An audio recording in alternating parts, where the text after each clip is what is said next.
Te whai. I ahu mai te whai I hea. Ahu mai a ranginui rau ko papa, ka puta ko tangaroa, ka puta ko ikatere, ko ngā whai. Herere ke, te whai ki etahi atu o ngā ika I te mea kārekau o na whewua, ko tōna kōiwi he whewua ngohe ke. Ko raro o te tinana o te whai e rite ana ki tētahi kanohi, engari kei runga ke ngā whatu I te upoko. E toru ngā momo whai kei Aotearoa nei, kei tēnā momo ona ake āhuatanga, kei tēnā momo ona ake āhuatanga. Te whai hikurua, te whai hikupoto, me te whai repo.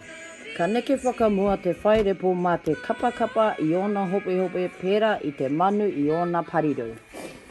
E ai ki te kōrero, he whai te ika I hia ake ai e te tipuna a Maui. Ko tēnei whai tētahi o ngā motu o te whenua e kia nei ko Aotearoa, ko te waipaunamu te waka a Maui. E hara te oka I te tohora, engari ke ko ia te mea nui rawa atu o te whānau aihe. Te akina te taiao, rere ai te whai ki ngā wahapu, ki ngā whanga me ngā kōkuru ki te kai ngā whāngai o tama, me ngā ika ririki. Mei kore ake I ngā ika e ngā kararehe kei ngā whanga me ngā wahapu e ora ai te whai. Me kaha tātou ki te ātatiaki I te taiao o te whai.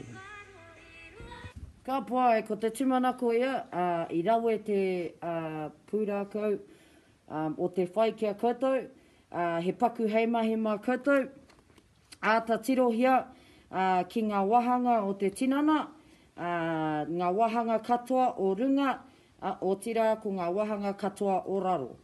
Mā te hoki atu ki te kiriata me te ātamātaki ka kite koutou, tā mai he pikitia o tētahi whai.